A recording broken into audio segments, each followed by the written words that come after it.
આ દુનિયામાં એક વાત યાદ રાખજો સાહેબ, આ દુનિયાનો તમામ વ્યક્તિ તમને છોડી શકે, તમને તમારાથી મોઢું ફેરવી શકે, પણ એકમાત્ર જન્મ દેનારી માં એવું પાત્ર છે ને કે દીકરો ગમે તેટલો કપાતર થાય છતાં પણ માં એનાથી મોઢું ન ફેરવી શકે સાહેબ, કારણ એ જનેતા છે. તમે જોજો જ્યારે પતિ પત્ની બે એના દીકરાને લઈ અને લગ્નમાં જાય ને, એટલે પતિ બેઠો હોય સરસ મજાનું સૂટ પહેરી અને બધા મહેમાનની હારે, મહેમાનોની સાથે જ્યારે બેઠો હોય, દીકરો રમતો હોય, માં એ પણ મહેમાનમાં બેઠી હોય, સરસ મજાની સાડી પહેરી હોય મોંઘી, દીકરો રમતા રમતા બરાબર ધૂળમાં આલોટો હોય ને એવો ગંદો થઈને આવ્યો હોય અને બાપની પાસે આવે ને એટલે બાપ કે એ છેટો રે કપડા જો તારા, બાપ એના ખોળામાં નહીં બેહારે, તારી માં પાસે જા.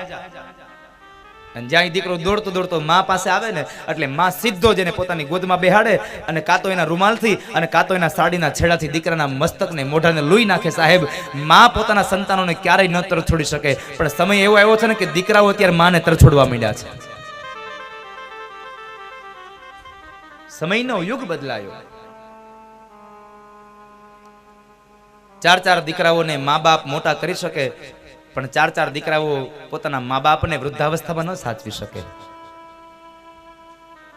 જુઓ તો ખરા સમાજમાં કેટલા ઘરડા ઘરો મીંડા બનવા, દીકરાના ઘરો મીંડા બનવા.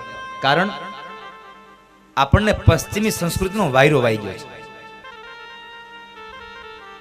દુનિયામાં બધું કરજો સાહેબ, પણ મા બાપને કોઈ દી ન તરછોડતા. આ દુનિયામાં સુખી થવું હોય ને તો મા બાપને તમે ખુશ રાખો. હું છાતી ઠોકીને કહું, તમારા મા બાપ તમારાથી ખુશ હશે ને એટલે 1000 હાથ વાળો પણ તમારા ઉપર ખુશ રહેશે સાહેબ, કારણ તમારા મા બાપ ખુશ છે. પણ એક જ ઈચ્છા હોય આપણે તો, સારી એક પત્ની મળી જાય, સારી નોકરી મળી જાય અને એક દીકરો મળી જાય એટલે એને મા બાપ ગામડે અને આપણે શહેરમાં. લગ્ન થાય વર 2 વર 3 વરમાં તો નોખો થઈ જાય. શા માટે સાહેબ? એવી રીતે શું હતું સાહેબ કે તમારે નોખું થઈ જવું પડ્યું? પણ મારા શબ્દો પર ધ્યાન રાખજો. આ દુનિયામાં નોખો દીકરો નથી થતો, નોખી પુત્ર વધુ થાય છે. આ દુનિયામાં કદાચ કોઈ દીકરો, કોઈ મા બાપ વૃદ્ધાશ્રમમાં જાય તો ક્યારેય ન બોલશો કે મા બાપ વૃદ્ધાશ્રમમાં ગયા છે. નહીં, વૃદ્ધાશ્રમમાં તો સાસુ ને સસરા ગયા છે. કારણ જો મા બાપ વૃદ્ધાશ્રમમાં જતા હોત ને તો લગ્ન પહેલા દીકરો મા બાપને મૂકી આવ્યો હોત. તો કોઈ દિવસ મેં નથી જોયું કે દીકરો લગ્ન પહેલા મા બાપથી નોખો થઈને રહેતો હોય, લગ્ન પહેલા મા બાપને કોઈ દી વૃદ્ધાશ્રમમાં મૂક્યા હોય. આ તો લગ્ન થયા પછી નોખો થાય અને કાં તો વૃદ્ધાશ્રમમાં મૂકી આવે છે. એટલે નોખી પુત્ર વધુ થાય છે અને નોખા એના મા બાપ નહીં, આશ્રમમાં એ સાસુ ને સસરા જાય છે. હા, પછી ઈ જ વહુને એટલી ઈચ્છા હોય કે મારો દીકરો મારી સેવા કરે. મારી અત્યારની તમામ યુવાન બહેનોને પ્રાર્થના છે કે તમને જો એમ થતું હોય કે મારો દીકરો અને મારી દીકરાની વહુ અમારી વૃદ્ધાવસ્થામાં અમારી હારે રહે, અમે એની સાથે રહેતા હોય, અમારી સેવા કરે, તો એક વાતને ચોક્કસપણે યાદ રાખજો, તમારો પતિ પણ કોઈકનો દીકરો છે, એને એના મા બાપ ભેગો રહેવા દેજો, તો જ તમારા દીકરા તમારા ભેગા રહેશે. કારણ તમારો પતિ પણ કોઈકનો દીકરો છે.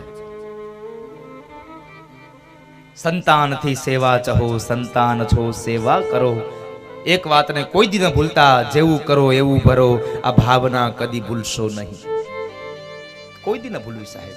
મા બાપને રાજી રાખજો. સાહિત્યકારો કહે છે, કવિઓ કહે છે કે જ્યાં સુધી તમારી ઉમરાવાળી રાજી નહીં હોય ને ત્યાં સુધી ડુંગરાવાળીને તમે ગમે તેટલી સાડીઓ પહેરાવો, કોઈ દી રાજી નહીં થાય તમારા માથે સાહેબ, જ્યાં સુધી તમારી ઉમરાવાળી રાજી નહીં હોય. માટે મા બાપના આશીર્વાદ લેજો.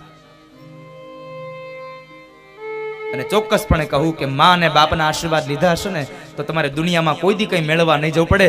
દુનિયા સામે ચાલીને તમારી પાસે આવશે. કારણ સ્વયં ભગવાન તમારી પાસે આવે. પંઢરપુરમાં પુંડલિક પોતાના મા બાપની સેવા કરે અને એ સેવામાં ભગવાન એની ત્યાં આવે અને ભગવાન કહે છે પુંડલિક મારે તને મળવું છે.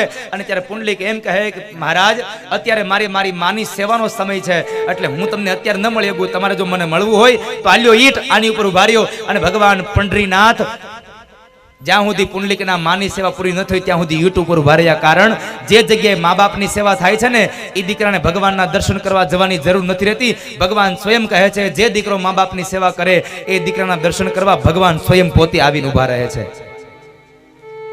માટે મા બાપની સેવા કરજો. આ દુનિયામાં બધું ભૂલી જાજો, પણ જેણે આપણને પાલન પોષણ કરી, જેને જન્મ આપ્યો છે, મોટા કર્યા છે, એ મા બાપને કદી ન ભૂલશો. પણ પૈસો કમાતો થઈ જાય ને એટલે મા બાપ પછી ભૂલાઈ જાય છે. દુનિયામાં મા બાપને રાજી રાખજો સાહેબ. તમારા મા બાપની ઈચ્છા એ જ તમારી ઈચ્છા હોવી જોઈએ. તમારા મા બાપની ખુશી એ તમારી ખુશી છે. એટલે સમજો આ દુનિયાની તમામ ખુશીઓ તમારું ચરણ પકડતી આવશે ગમે ત્યાંથી.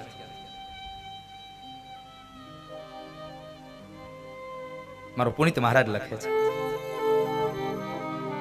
લાખો કમાતા હો ભલે, પણ મા બાપ જે થી ના ઠર્યા. લાખો કમાતા હો ભલે, પણ મા બાપ જે થી ના ઠર્યા. મા બાપ જે થી ના ઠર્યા. એ લાખ નહીં પણ રાખ છે, માનવું ભૂલશો નહીં. ભૂલો ભલે બીજું બધું, મા બાપને ભૂલશો નહીં. ગણિત છે ઉપકાર એના,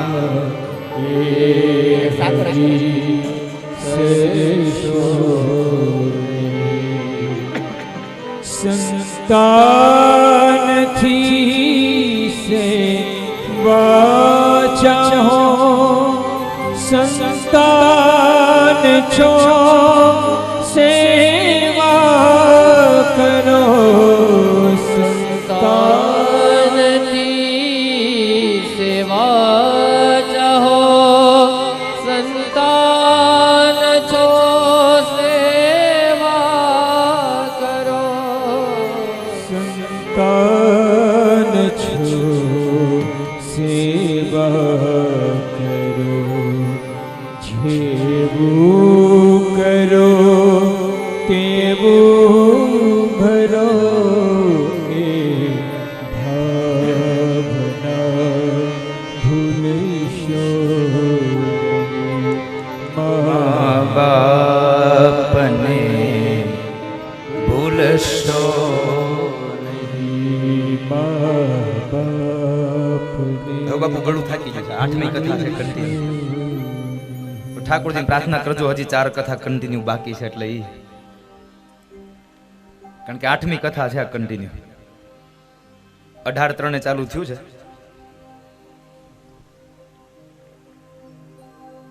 કઈ વાંધો નહીં, સંતોના આશીર્વાદ દર્શન ત્યાં સુધી ગાયા કરશું. આવું તો બનતું રહેવાનું.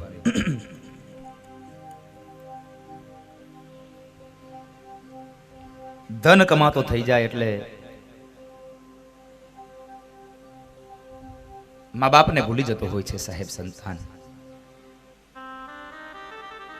આ દુનિયામાં બધું ભૂલી જાજો. મારા યુવાનોને પ્રાર્થના કરવી છે, ભૂલવી પડે તો તમારી જાતને ભૂલી જાજો, પણ જન્મ દેનારા મા બાપને ક્યારેય ન ભૂલશો. આજે ચોક્કસપણે કહીશ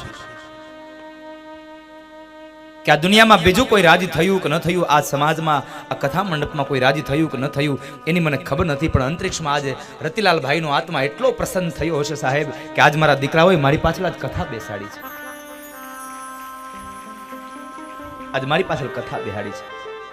મારા દીકરાઓએ આજ મને મોક્ષ માટે કેવડું મોટું આ મારા પાછળ કામ કર્યું.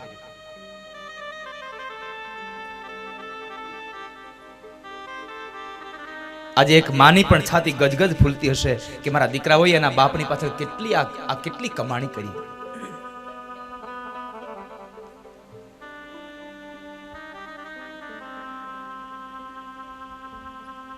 સરસ મજાનો પ્રવેશ દ્વાર બનાવ્યો એની સ્મૃતિમાં. પૈસો તો ઘણો હોય સાહેબ, પણ પૈસાને વાપરતા આવડે ને ત્યારે યોગ્ય સમયે જાય સાહેબ. એ પૈસો યોગ્ય ફળ આપે. જ્યારે કારણ કે તમે કોઈ દીકરાને પૂછજો જ્યારે એના બાપની છત્ર છાયા ગુમાવી હોય, બાપની છત્ર છાયા જ્યારે ગુમાવી હોય ને ત્યારે દીકરાને પૂછજો કે શું બાપ હોય છે, બાપ શું. એ બાપ વગરના દીકરાને પૂછશો ને તો ખબર પડશે કે બાપની શું કિંમત હોય. તમે તડકામાં બેઠા હોય અને માથે છત્રીનો છાંયો હોય, પણ થોડીક વાર માટે છત્રીનો છાંયો લઈ લ્યો ને ત્યારે સમજાય કે આ છત્રીનો છાંયો શું છે. એમ જ્યારે આ જીવનમાં બાપ વયો જાય ને ત્યારે સમજાય કે બાપની શું કિંમત હોય સાહેબ.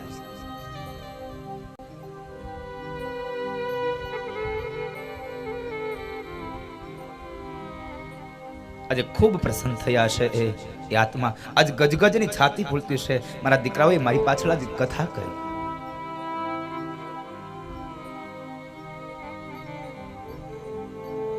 નહીં તો વેકેશન પડે ને પૈસા હોય ને એટલે એને ઠંડા પ્રદેશોમાં માણસ ફરવા વયો જાય. હે પણ આને ફરવા ન ગયા, બધાને અહીંયા લઈ આવ્યા સાહેબ. શરીરને શીતળતા આપે ને એવું કામ ન કર્યું, પણ એને તો કામ કર્યું અંતરને શીતળતા આપે, હૃદયને શીતળતા મળે ને એવી આ કથા બેહાડી સાહેબ એડે.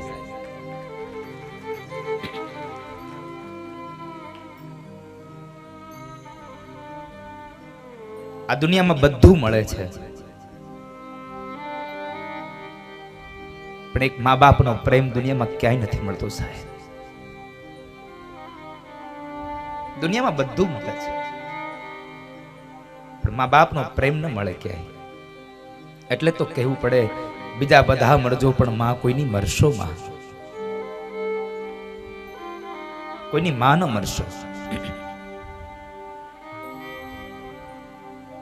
દુનિયાની તમામ સંપદા લઈ અને નીકળી જાઓ, બધું મળે પણ મા બાપનો પ્રેમ ન મળે સાહેબ.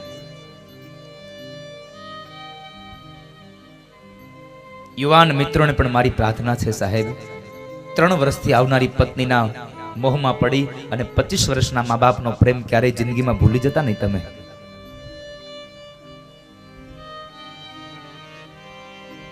મા બાપ છે, કદાચ જૂની રૂઢીના હોય તો કદાચ બોલે ન, સાંભળી લેવાનું સાહેબ. પણ સાથે સાથે મારે આજે વડીલોને પણ પ્રાર્થના કરવી છે કે હે વડીલો, સમયના અંદાજે સમયને અનુરૂપ તમે પણ થોડીક સમયની સાથે ચાલતા શીખજો. કારણ અત્યારના યુવાનો છે, કદાચ એ સમયમાં ચાલતા હોય તો એ સમયમાં તમે એને રોકટોક ન કરશો, બહુ એની જિંદગી જીવવા દેજો બાપ.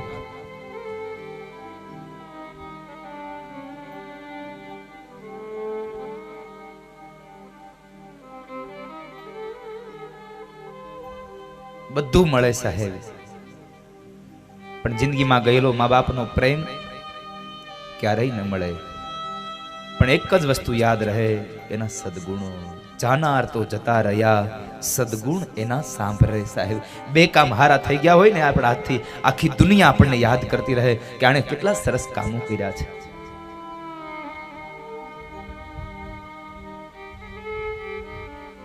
લક્ષ્મી ગયેલી સાંપડે, પણ મા બાપ ગયેલો જીવ પાછો ન આવે સાહેબ. અને પુનિત મહારાજ અંતિમ પંક્તિમાં લખે છે, ધન ખર્ચતા મળશે બધું, પણ માતા પિતા મળશે નહીં. ધન ખર્ચતા મળશે બધું, પણ માતા પિતા મળશે નહીં. માતા પિતા મળશે. પલ પલ પુનીત ચરણની તમે ચાહના ભૂલશો નહીં. પલ પલ પુનીત ચરણની વિચારણા ભૂલશો નહીં મા બાપને ભૂલશો નહીં મા બાપને ભૂલશો મા બાપની સેવા કરશો ને તો તમે તો સુખી થશો, પણ તમારા સંતાનો પણ ખૂબ સુખી થશે સાહેબ. કારણ એનું જાગતું ઉદાહરણ તમારી સામે બેઠું છે. મેં હજી મારા મા બાપની કઈ સેવા નહીં કરી હોય, પણ મારા મા બાપે એના મા બાપની સેવા કરી છે ને, એટલે એનું જે પુણ્ય ફળ છે ને સાહેબ, હું બેઠો બેઠો ખાઉં છું. કારણ એને વાવ્યું અને ઉગ્યું છે ને, હવે હું બેઠો બેઠો લણી રહ્યો છું.